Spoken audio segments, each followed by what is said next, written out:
Should you clean your suction line? Yes. And in this video, I'll explain why and some of the things you should and shouldn't do if you're choosing to clean your own.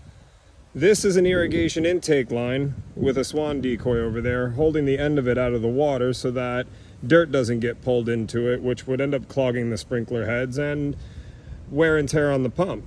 Well, that's not my client's suction line. This one is. And there's a problem. It's missing the decoy, so it won't float.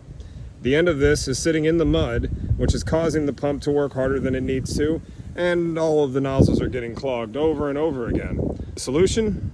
We're going to cut the line right here, we're going to pull it in, and we're going to clean that screen and add one of those decoys to this intake line. Well, there it is. Let's get all the vegetation off of it.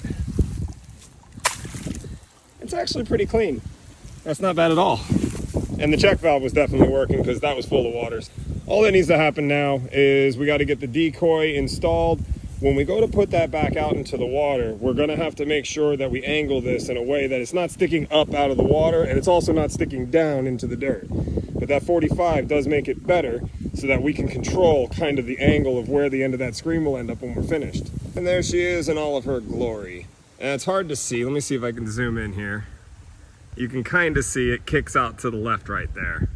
And it's angled down. So it's not pointing up and out. Now that's important because if you let the end of the suction line get to within 18 inches of the surface, it'll create an invisible whirlpool that, as I said, you can't see, invisible, and it'll suck in air into this line. And what you'll see is the sprinkler heads will come up and then they'll go down, and then they'll come up and then they'll go down.